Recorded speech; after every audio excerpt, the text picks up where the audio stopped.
Hello guys, today I am going to talk about IELTS listening section. तो सबसे पहले today's agenda, format, then practical questions and some tip. As you guys already know that IELTS has 4 section, reading, writing, listening and speaking, and out of them listening दोनों ही modules के लिए identical यानी कि similar रहती है। अगर आप एकेडमिक से दे रहे हैं या आप जनरल से दे रहे हैं, बट आपका जो लिसनिंग रहेगा वो सेम रहेगा। जबकि आपका while reading and writing are different, so there will be 40 questions. 40 questions में से जो आपके लिसनिंग में आते हैं उनमें से कुछ आपके MCQs हो सकते हैं, कुछ टेबल या फॉर्म फिलअप्स हो सकते हैं, फिल इन द ब्लैंक्स हो सकते हैं, और सबसे ज़्यादा जो क्वेश्चन स्टूडेंट्स को प्रॉब्लम करता है वो होता है मैप्स। अब अगर यहाँ हम ड्यूरेशन की बात करें तो 40 मिनट्स आपका टोटल टाइम होता है। इसमें 30 मिनट्स की एक्सरसाइज आपको लिसनिंग का होता है और 10 मिनट्स उस केस में जब आप पेन एंड पेपर दे रहे हैं तो 10 minutes is given to transfer your answer from question sheet to answer sheet, और अगर आप कंप्यूटर बेस्ड ट्राई कर रहे हैं तो 2 मिनट्स। अब लिसनिंग में आगे हम चलते हैं। 4 सेक्शन होते हैं, already you know. First section में 1-2 लोगों का आपको कॉन्वर्सेशन सुनाई देगा जो कि किसी एजुकेशनल सेटिंग में होगा या कोई रेलवे क्वेरी या इसके अलावा भी आ सकता है। सेक्शन 2 में एक मोनोलॉग होता है जो कि एक लोकल फैसिलिटी में सेट होता है। सेक्शन 3 में आपको 3 से 4 लोगों का कॉन्वर्सेशन सुनना होगा, ये भी किसी सोशल या एजुकेशनल सेटिंग में होता है। अब लास्ट का जो सेक्शन होता है, जो सेक्शन 4 होता है, वो एक मोनोलॉग होता है। You have to answer 10 question in 1 go इस वाले सेक्शन में। अब 1 बाय 1 इन चारों सेक्शंस को हम देखते हैं और टिप्स लेते हैं। तो सबसे पहले टिप्स फॉर रिकॉर्डिंग 1।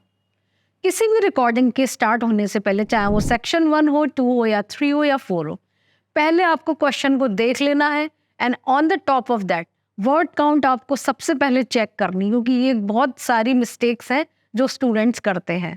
और ऑडियो शुरू होने से पहले क्वेश्चंस को आप जरूर स्किम कर लें और देख लें कि क्वेश्चन जो है वो किस पे फोकस है। Include the unit of measurement. कभी कभी किलोज, रुपीज लिखे होते हैं बट आप फिर भी उसको दोबारा लिखने की गलती करते हैं, तो प्लीज अगर ये ऑलरेडी लिखी हुई है तो there is no need. Pay attention to spelling. Answer आपका सही होने के बाद भी अगर आपकी स्पेलिंग मिस्टेक होती है तो you will not get any marks. Spelling mistake में आपके मार्क्स सबसे ज़्यादा कटते हैं। अगर रिकॉर्डिंग में वाइट बोला है तो हो सकता है आपको वाइट लगे, जो कि एक कलर होता है। तो कंफ्यूजन की सिचुएशन में आप वापस से उस सेंटेंस को रीड करें and decide which word fits इन, कि वाइट फिट हो रहा है सेंटेंस के अकॉर्डिंग या वाइट फिट हो रहा है। Now check your answers, don't leave out anything. They do tricking by giving wrong information first and then the right one, so do not lose focus. Now tips for recording 2। Recording 2 एक monologue setting होती है एक local facility में। इसमें आपको tables, headers, tables या कोई भी फॉर्म फिलअप हो सकता है।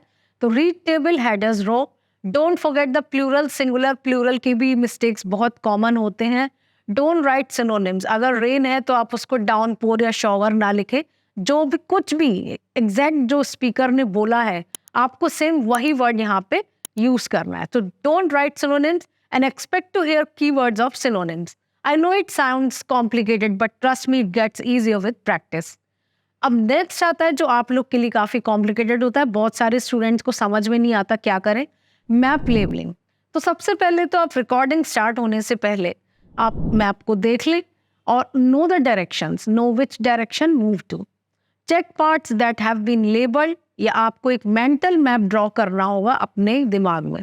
कोई भी स्टेप अगर आपका इस स्टेज पे मिस होता है तो move on, otherwise you will lose all answers इसमें सेम ऑर्डर में आएंगे जिसमें क्वेश्चन का ऑर्डर दिया हुआ है। Third tips for recording number 3।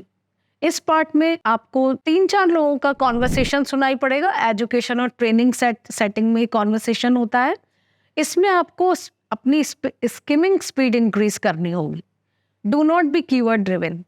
ये कहना बहुत आसान है बट मोस्टली स्टूडेंट्स जो है वो कीवर्ड ही देखते हैं। तो focus on conversation with the questions on the back of your head. Means आपको वहाँ पे जो रिकॉर्डिंग चल रही है आपको उस पर भी अपना फोकस बनाए रखना है, और उसके साथ साथ on the back of your hand जो आपकी जो क्वेश्चन पेपर में जो भी क्वेश्चन है उसको भी आपको दिमाग में रखना है। Now tips for recording 4। ये सबसे लास्ट पार्ट होता है, फाइनल पार्ट होता है, और इसमें एक ही या तो कोई भी स्पीच हो सकती है, कोई भी लेक्चर हो सकता है। मोस्टली ये एक एजुकेशनल सेटिंग में होता है। तो फाइनली लास्ट पार्ट एक मोनोलॉग होता है। इस पार्ट में आपको 10 question in one go, means इस पार्ट में you have to answer 10 questions in one go, तो do not lose your focus. It can be little exhausting and moreover if you lose track, move on to next, क्योंकि इसमें as you already know IELTS में there is no negative marking. I hope इस video में जितनी भी आपको चारों sections के लिए लिसनिंग की जो टिप्स दी गई हैं, this will help you in future and your IELTS journey. Thank you so much and please call on the numbers given here.